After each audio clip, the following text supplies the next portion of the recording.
Welcome to TV Free Baltimore's Celebrity Interviews. In this episode, we interview Cindy Williams.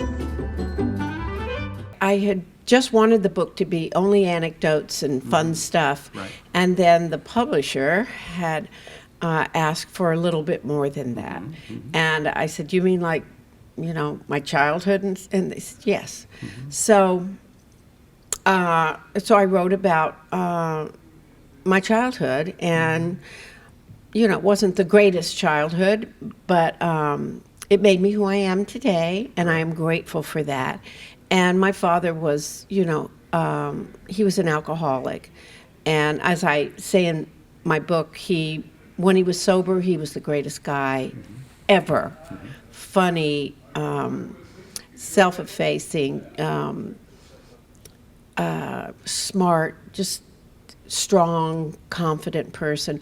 When he drank, he just became the devil, and that's how it affected him. And so from the time I was very young until he died, basically, which was when I was 22, he drank. And so I ended up, because my mother was a waitress and she worked a split shift, and so that meant she worked late at night. Right. And we lived in Texas, and so I was left with him from the time he got home at night until she came home or I was asleep, and he'd just take me out drinking with him. I mean, I wouldn't drink. He would just take me. But the irony was, he'd take me and he'd lock me in the cab of his truck while he went into the bar to drink, make sure the doors were locked. He'd buy me a bunch of candy. Oh, okay. And make sure the door, and say, "Cindy, don't you open that door for anybody." Why? I was like, I was so young, I could stand on the seat and my head didn't hit the, Well, that was like last week. Right? Yeah, yes, I am a short person. No. And so I remember sitting there watching the neon sign go off, and it would say, Schlitz, Schlitz, Schlitz. And then I thought, later on in my life, maybe I said this in the book, I don't know. Tell me. shots. But, and I thought, that's ironic. Not when I was 4 and 5, I didn't think No, that. But no, anyway, of course not. I was his caretaker and made sure that he got home, or tried to make sure that he got home sober. And my mother would say, "Don't let him fall asleep in that chair with a cigarette to burn the house down." So I'd wait up. Right. And I'd make sure, and sometimes I'd take the cigarette out of his hands. And sometimes it would be really rough because he'd get, loud and crazy when he drank.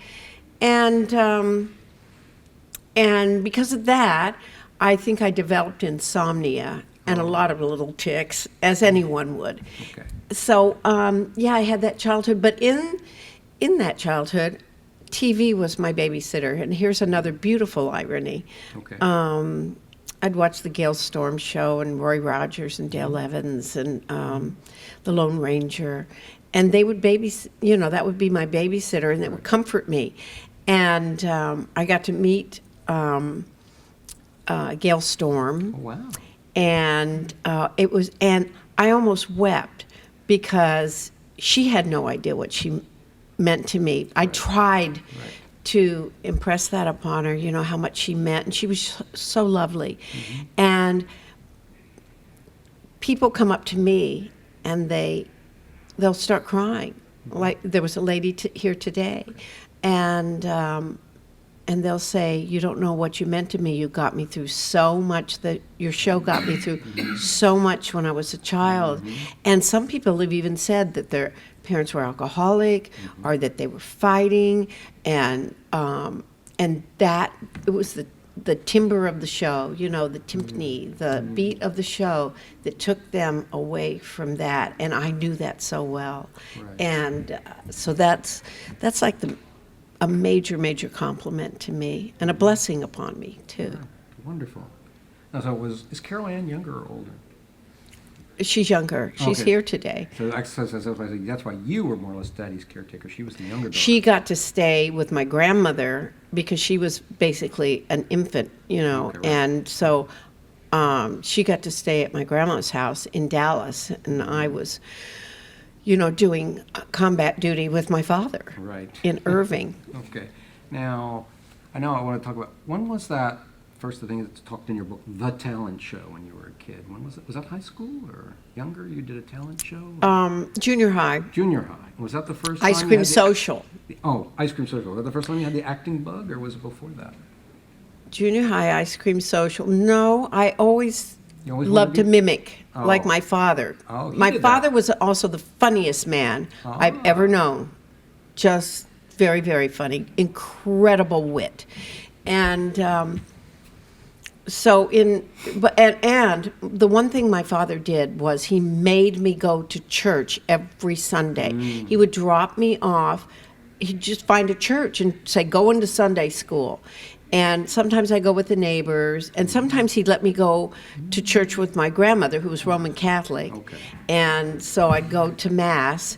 And because of this, I went to every kind of Christian religion you can think of, every kind of church, Methodist, Baptist, Church of Christ, Salvation, Tent Revival. That was the first time I was ever really had a microphone, because I won a Bible for perfect attendance at Tent Revival. Okay. And I was all alone again. And they said, Cynthia Williams, come up and accept your Bible. Ooh. And I had to walk up there, and I got this Bible, and they put the microphone in front of me and said, would you like to say something? I was 6, and I said, no. And then I remember thinking, why didn't I say something? There were people there, why didn't I say something? But shyness runs in our family. I mean, really, like genetically runs in our family. So you'd never know it, would you? Not today. Because you're acting, that's why. You're really Yeah. shy. Yeah. So There was this ice cream social. the ice cream social at the First Methodist Church of Reseda. Okay. And I must have been in junior high, and they needed somebody to put it together, and I did. And I wrote it and directed it, cast it, directed it, There you go. and took the tickets at the door, and I acted in it. Wow. And we sold out both performances. Terrific. Yeah, it was 50 cents a ticket. Oh, wow. Yeah. Well, that was a few years ago, we'll say. Now then, on high school, we know that you went to high school with Sally Field. Yes, I did. I went to high school with Sally Field. Did you know her well then, or were you in different circles? Or She was, it's when you had half semesters, and she was Okay. a half semester ahead of me. Oh, But okay. we were in theater arts together, in drama. Okay. She was unbelievable. Even back to wa- then? Oh, my goodness, yes. Before Gidget, even. She would be, even before The Flying Nun. The Flying Nun. Yeah. She was incredible. And we'd do, we'd rehearse, do a play production class, and there'd be A cast, B cast. She was always A cast. I was always B cast. Oh, boy. So I'll let you take it from there. Anyway, I just marveled at her. When I was 14, 15, just marveled at her on stage. And she, and then years later, I didn't write about this in my book, but I saw her again, and we sort of, for a minute there, this is before she became the Sally Fields we know today. Yeah. And and we were friends there for a minute, and then she went off to do something, and I went off to do Right. something, and the rest is show business history, Jim. Okay, but before that, though, you and she and Robert De Niro were at the Actors Studio. School. Right, the Actors Studio. Well, And that was in L.A., right? that was in L.A., the audition. Because the original was in New York, yeah. Well, they have auditions. Oh, all Oh, over. you mean where the studio is? Yes, Yeah, they're Actors Studio is in New York. in New I believe. York and L.A. Right. And, right, and that was one of the, feathers in my cap, because I had gone to, when I went to college, junior college, Los Angeles City College, fabulous theater arts department. Pardon me. It's okay. there was this actor who became a good friend of mine. His name was Vern Joyce, and the best actor. I mean, you could put him up there with anybody. I mean, just a brilliant actor. But he supplemented his income because he was also like a pharmacist, and he was like a genius. And dear friend of mine to this day. Anyway, he'd gone to New York after college to try and strike out and become a stage actor. And he auditioned for the Actors Studio, and no easy task. Starts out with 2,000, Right. people. So he moved back to LA, and it was for the final part of the audition, and he needed a scene partner, and he asked me, and I said, I'd always wanted to work with him. And I said, okay. Yeah. And by this time, I had done American Graffiti and The Conversation. And so I suggested it had to be a 3-minute scene, this final audition, and I mean 3 minutes from start to finish, and then no matter where you were in the scene, they'd say thank you, and you'd say thank you, bow, and go off stage, exit. So I said, well, why don't you do a scene from Petulia? I can get that script. I've got the scene in mind, and it's a scene where he throws the cookies at her, and so we did it, and it was just like I thought, because he's so wonderful. He's the kind of actor that you can't, he brings you up to him. Yes. He brings you up. Right. So makes you look good. He makes you look good, and you have to meet him on his level because he's there. Right. And so we did that, and it was Lee Strasberg, and wow, he was there. He was there, and I forget the other two that were in the set. There were 3 people who were scoring the auditions. So we went on, we started the scene, put our furniture, together. It was block furniture, and started the scene. And halfway through the scene, they said, thank you. And we said, thank you, and bowed, went off. 2 weeks, 3 weeks later, I get a call from my friend who was in the Actors Studio, and he goes, oh my God, Cindy, I'm sorry. Take a drink if you like. I mean, I thought I'd lose my voice. I don't know whose water that is. It might be yours, Jim. No, this is mine here.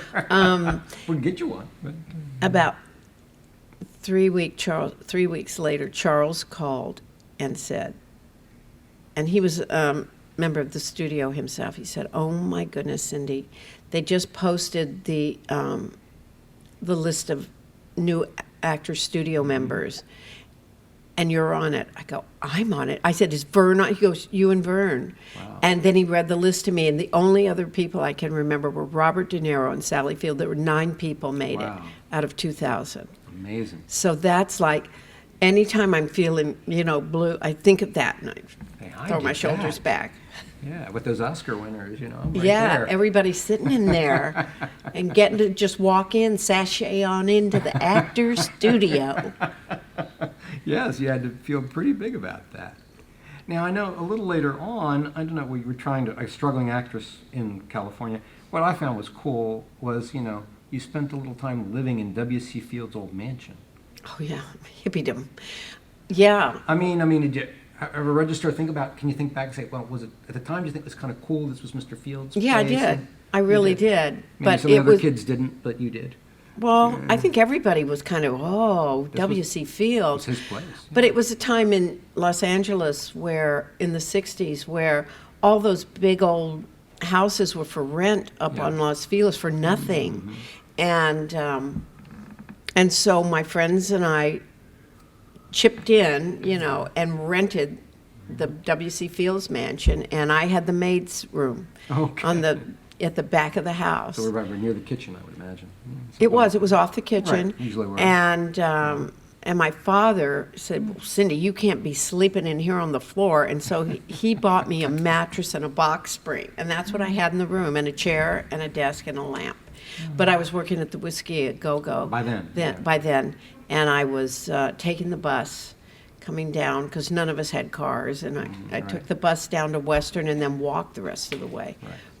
But that was after IHOP, of course. But that was after IHOP. Yes, it was. Yeah. See. But what I want to ask, did the TV commercials come first, or did your movies come first? Because you did a bunch of commercials, and I want to talk about a couple of them. No, the first job I ever had was Room 222. Was? Yeah. And the commercials came intermittently all the way. I thought maybe your first thing was My World and Welcome to It. No, that was among the first things I did on the Fox I loved that line. show when I was a kid. Yeah. William Wyndham, Oh, he's was wonderful. such a great actor. I played his daughter in it. Did you? In a dream sequence Oh, or and something. because it was Lisa, what's her name, was actually the girl who played his daughter. Right, but she was older, right? Well, I played his daughter when she was young. Oh, I got it. They had to put braces on my teeth. Okay. And I think Tally Shire also played. I know you worked with part. her a couple times. Mm-hmm. Now, the thing with the commercials, when I saw, and I told Dan when we were coming in here, I said, I was blown away, is the Foster Grant commercial you did. Do you remember that one? Yeah. I mean, it's acting. It's like a little acting scene in 1 minute and 2 seconds where you're playing like 3 different characters wearing With these different sunglasses. First it's the French girl, then it's the British woman. Oh, so bad. And then there's like a New York, Bronx type. Face it, Harry. Yeah, that the one. only thing you ever gave me was a cold. Right. That was I that remember line. that. Yeah. But it was like a scene because he calls you and you talk on the phone, and he must be saying something nice to you. You say, oh, really? And maybe he's saying, I love you. I don't or remember something. that part of it. At the end of only- the commercial, and then you take the wig off, and then you're talking to him, Harry. And it's like, oh, Harry, it's real nice. And then the voiceover comes over and says, get Foster Grant's character glasses, that kind of thing. That's right. It was Harold. Or Harold. Face it, Harold. The only thing you ever gave me was a cold. And I did these accents so poorly. But I remember going into my mother saying, oh my goodness, Cindy, you're in the drugstore. I go, what? You're in the drugstore. Go look. And they put my picture on top of the Foster did? Grant, sunglasses display. So, In character or the way you actually look then with the long hair? with my shag Okay, haircut. with the shag haircut, right. But Howard Zeef directed that commercial. Oh, good director. Yeah, wonderful director. And another one I liked that I saw today was a Coke commercial you made With Tim Matheson. And the two of you aren't talking. It's just this young couple together, almost hippie-ish about, things. On a raft. And you actually swing on this Oh, yeah. on this rope and you fall into the water. I guess it was you guys, not doubles, that did that. And Yeah, we did. and just kind of picnicking and all that stuff. And it's always like things go better with Coke or whatever it was. I don't think it was I Like to Teach the World to And Sing. it was That was around Gene, that time. I forget who sang the song. It was beautiful. Yeah, it was a beautiful commercial. song. But Well lit, well directed. gorgeous. And the thing was, they took us out to, I don't know, Arkansas or somewhere, and there was this river. Yeah. And so we were going to swing out there, out into the middle and drop, which we ended up doing. Right. But I remember they had these guys that were from the area, and they said, okay, just be careful of those water moccasins. Oh no. Water moccasins. And I'm from Texas, and my father taught me about snakes. right. I said, water moccasins, they're deadly. Yep. Just be careful. So Tim and I, we just did it. Well, that had to be like the final take, you would think, because you're dry and all the Yeah, other parts I of the think it commercial. was among them, Yeah, it had to be.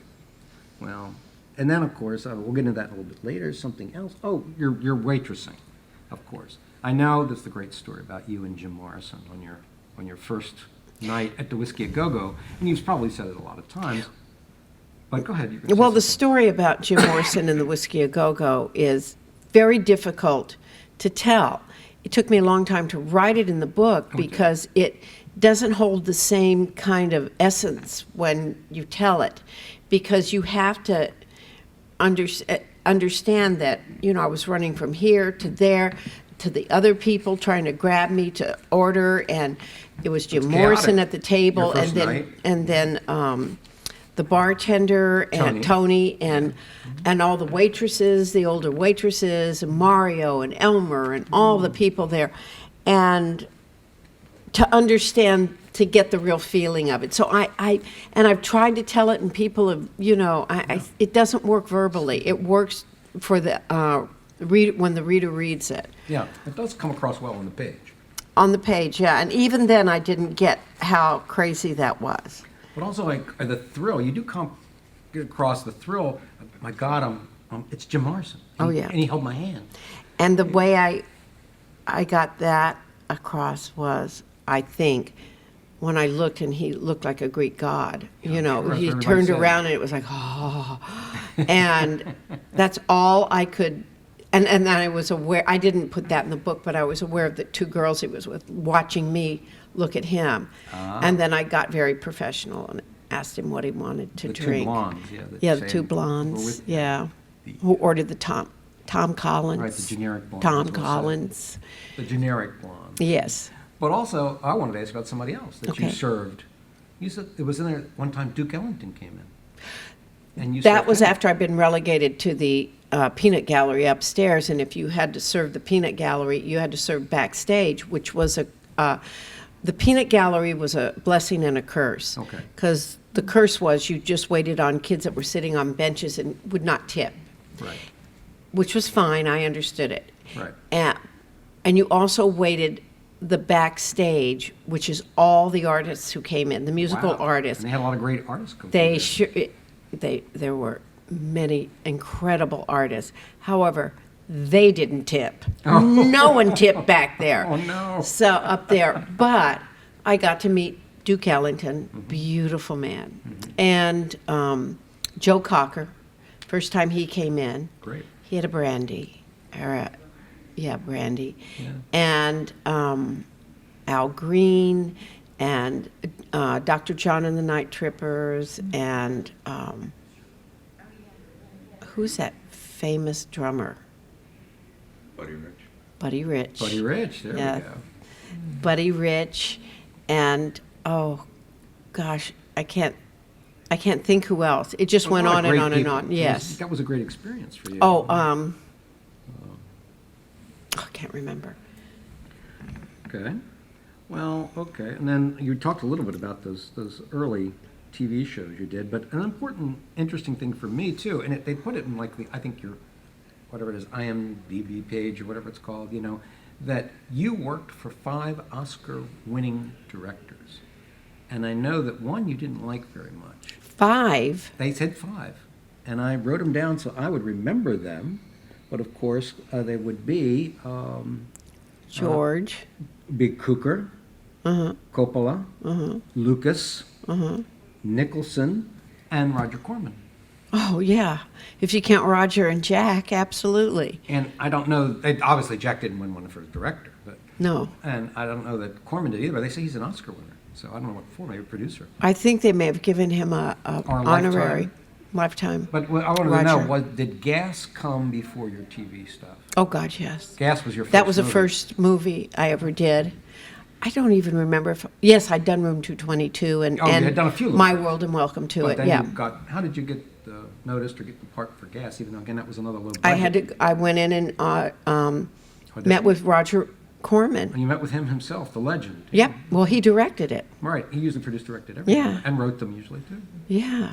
And I know it was you, wasn't that the first time you worked with Talia Shire? But I knew Tally. You knew her from Yeah. before. I don't think I put that in the book because that would have been too. Okay. It was very no. I didn't know her before Oh, you that. didn't know That's that. how we met. You met her in and on that's Gas. how I. Yes, that's right. And that might have been an inroad into the conversation, but Right. brother, her brother. Right. Okay. Right. So, and I know that was very low budget again too, wasn't it, Gas? Oh. Could you tell the story, I think, about the scary motel and all that stuff? The what was it? The Hub. That's right. The Hub Motel that shared a common wall with Remorse's mortuary. Yes, Yes. our room did. Right. And then you worked for the legendary, great George Cukor Yes, I did. in Travels with My Aunt. Yes. And you, in the book at least, don't have very many good things to say about him. Because he Well- was more of a martinet kind of a director, at least the way you write it, he was. Yes, but I had a very deep affection for him, and I still do. I still have. And, but he was, he liked to give you challenges, and he was very exacting and Read the lines as written. as Okay. written. No Don't ad ever, lib. when I said, you know, kids don't really use the term, wasn't cops. What was the other? The fuzz. Okay, Thank there you. we go. Kids don't use the term fuzz these days. They use cop. He goes, what does it say in the script? I said, fuzz, and that's what you'll say. Yes, I will. I'll be saying fuzz. Right. And I didn't want to say to him, that really throws me. Yeah. Because I don't believe it. Anyway, there were so many things not to believe about that. But he was just a brilliant director, and I was so fortunate to work with him. And then years later, and I think I wrote this in the book, his brother came up to me in a department store. He said, you're Cindy Williams? I said, yes. This is after I was doing Laverne and Shirley. He said, my brother's George Cukor. I said, oh, how is he? And he said, he's great. I want you to know he's very proud of you. Oh. Because you know, his moniker was kind of a person, the director who directed women. Right, a woman's director. I was And gonna say that. funny women. And there I was. And I want to say, wow, if only Travels with My Aunt could have been a comedy, a real comedy. I would have been so proud of it with him. But I'm very proud to have worked with him. And he was just marvelous. I mean, just to be in his presence. You know, when you're in the presence of someone that just has that kind of vibration and charisma and dynamic. His dynamic, and it just swung out, and he would always look at you. But he would track me down every morning to come out and have an acting lesson with him, or a lesson about the script, and he'd have the script rolled up, or Variety rolled up. Anyway. But I would say, I think he must have cared, or he wouldn't have had those daily lessons with you. Absolutely, he cared, and it came through. And you know, I knew that his heart was in the right place, and that it was that he was doing that out of a kind of respect and love for me. Right. And but I was just not up to the task. I was just too young, green, and frightened. And I think I wrote that I fell asleep with my eyes open. I was so stressed out, and they came to get me, and it was like, oh. But and then years later, someone was writing an authorized biography on him, and they asked, and he put me on the list of people who could talk about him. Okay. And I'm the only one who didn't say anything. I shouldn't say I'm the only one, but I didn't say anything but nice things about him. And I heard, and I don't know if it's the truth, but I heard that Maggie Smith and Alec had said, why did Cindy lie about George? You know, why didn't she tell it like it was? Right. But they also loved him too. But they would have to wipe the tears between takes away from me. And I remember that Douglas Slocum said, the great cinematographer said, I can't roll yet, George, because the little girl is crying. Yeah, I didn't put that in the book, though. No, okay, we're getting some exclusive But we can stuff say here. it now, and all is, you know, all's well that ends well. Now with American Graffiti, what? You got your 2-minute warning. Did I? I've got a lot more to talk about here. Yeah, well. But American Graffiti, you didn't want to be Laurie Henderson. No, I wanted to, in American Graffiti, I only wanted to be, play Candy Clark's character, Debbie. And even Mackenzie's character, Carol. And I said, I can put braces on my teeth, George. And back then I thought, I can look 12. He goes, she's 12. No, you can't. So, and we've already cast Debbie. Right. And we can't find a Laurie. And I said, oh, the one who weeps through the whole thing and doesn't have fun. Anyway. Well, I'll try to speed through this because got the warning from your agent over there. Now, you also did The Conversation. And you worked with some dynamite actors like Gene Hackman, Robert Duvall, people like that. And part of these, like all the different movies that you did, look, at that point there was an arc where you were getting to some serious movies, some noted movies. And isn't there a time that after that there was like a lull in your career? I did The Migrants, which was also an acclaimed, it was a movie of the week, but it was, and that was Cloris Leachman, Ronnie again, Ed Lauder, and I forget who else. Oh, and Sissy Spacek. Wow. And see, you could have been one of these leading lady types, or in dramatic movies? Or? I could have, had I had, as Candy Clark likes to say, more practice. But I didn't get the practice, Jim. Well, of course, but then, of course, Laverne and Shirley came along. Right. I think the good Lord intended that. I thought a lot about it, but I think that's what God intended. And I thought everybody can do this kind of comedy. Everybody. But, I'm coming to think not so much anymore. Well, the one thing I want to bring up about that, because, a lot of stuff's been said, and I always like to talk to people and celebrities I talk to and get things that nobody else has talked to them about. To me, the impressive thing to me about that show with you in that is that you got to work with Betty Garrett. Oh, yeah. This is a woman who was a musical comedy star in movies with Sinatra and Gene Kelly in the late 40s, and she sang and danced on Laverne and Shirley. Yes, she did, with Eddie Mecca. Yeah. And they were brilliant together. She was just brilliant. I wish she had gotten to do more things. They didn't know how to write for her because the comedy was so big and, bold. Yeah. And, we didn't... Okay. We didn't have much. I wish I'd had more with her. And so I guess really, before pulling the plug, what was I wanted to say? Oh, you had a special friendship with Andy Kaufman. Oh, yeah. And you mentioned that in the book. Was it just a friendship, or was there a romance there? Or can you say it? Well, Jim, read the book, and you well, can yes, figure it out yourself. You can figure it out yourself. I know you were close friends. We'll say that much. And of course, but a lot of people think Laverne and Shirley, then they never hear from you, but you've done a lot of theater. Theater, my first Grease, love.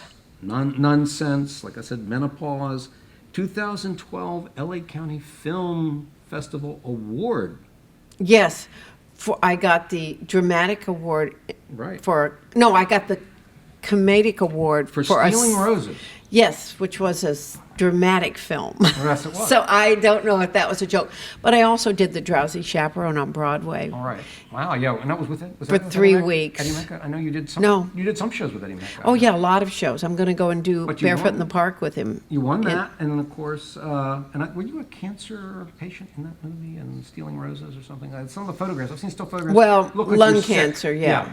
And then just recently you did, A Dream of Christmas for Hallmark? That was a Hallmark movie, yeah. Yeah, so you did that, and you did Mom's Gift, the play.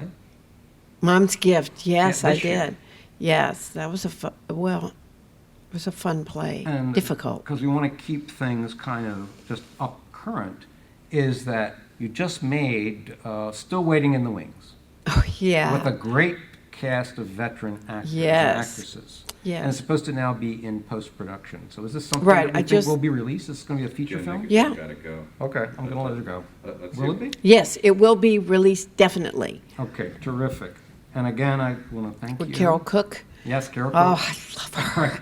Oh, I Ed love her. Asner, all these people. Yeah. Cheetah Rivera. And Cheetah, I didn't get to work with Cheetah. All those people.